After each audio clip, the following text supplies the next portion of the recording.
Salut à toutes et tous. Donc aujourd'hui nous sommes le 13 octobre et cette semaine c'est la semaine de la rébellion internationale donc organisée par Extinction Rébellion. Je suis en direct du 7e arrondissement, boulevard Saint-Germain, où une action de blocage vient à l'instant de se mettre en place.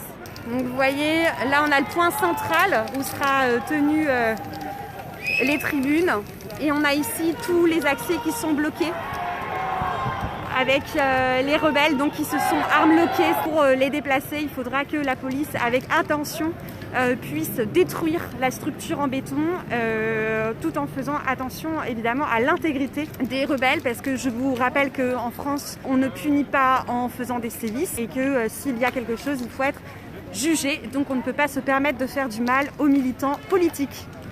Et donc l'idée, ça va être de sensibiliser à l'urgence environnementale et de demander aux politiques, aux décisionnaires, aux industriels d'arrêter de saccager l'environnement, d'arrêter de saccager la biodiversité, d'arrêter de saccager le social et en fait de construire un demain, un aujourd'hui qui soit durable, résilient et désirable pour toutes et tous. Le chaos climatique et l'extinction de la biodiversité sont connus de longue date de ceux qui nous gouvernent. Cependant, ils continuent sciemment et délibérément de promouvoir et de soutenir le culte de la croissance infinie de ce qui nous détruit. Vous êtes complices et auteurs de ce qui se passe, de ce qui est en passe de devenir le plus grand crime contre l'humanité. Aujourd'hui, le constat des scientifiques est sans appel. Le scénario que nous suivons prédit la mort potentielle de milliards de personnes d'ici la fin du siècle. Monsieur le Président, Mesdames, Messieurs les ministres, Madame la ministre de la Transition écologique, nous ne sommes pas dans le même camp. Parce que la pollution des corps et des sols, l'artificialisation continue des terres et les impostures technologiques ne peuvent plus se cacher derrière votre écologie de discours. La moindre des choses aurait été d'appliquer immédiatement les propositions issues de la Convention citoyenne pour le climat. On interrompt la tribune parce que la police est arrivée là-bas, tout le monde accourt. On a les journalistes qui sont aux premières loges et ce sont les journalistes qui reculent face à la police. Appuyez-vous ! Appuyez-vous ! Nous sommes poussés par la police et nous ne pouvons pas, par exemple, passer à travers de la nage pour pouvoir continuer à filmer. Donc ça montre un grave problème de démocratie, un grave problème de liberté de la presse. Allez, en avant! En avant! Allez, allez, allez! Avancez! Avancez! Donc on a déjà des militants qui ont été emportés visiblement en garde à vue, qui eux étaient accrochés juste avec des mousquetons. Est-ce que tu peux nous dire ce qui se passe ? Il y a des bloqueurs qui sont bloqués sur des blocages et la police prend tous les 4 bloqueurs plus les palettes en même temps. Donc en gros ils peuvent leur casser le bras quoi, s'ils ne font pas attention. Voilà, donc ils sont traînés et mis sur le côté en fait pour rétablir la circulation. On se trouve en face du ministère de la Transition écologique et solidaire. On est en face. Eh bien, qui est-ce qui est envoyé pour échanger avec les militants ? C'est la police. Vous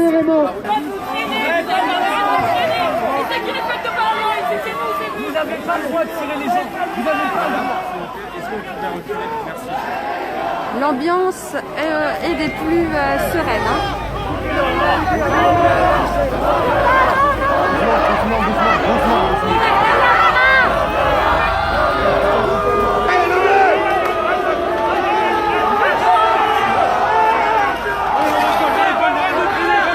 Là, les militants ont été déplacés et cachés par la police avec des draps blancs. Non, viens là ! Non, viens là ! Non, viens là ! Voilà ce qui se passe aujourd'hui en France. Les médias ne peuvent pas filmer et la police est obligée de mettre... La police est obligée de cacher. Il n'y a pas d'observateur des droits humains. Médic !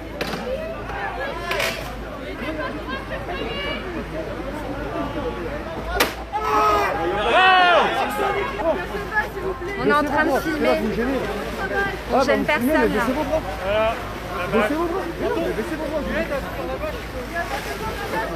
Pourquoi si on va...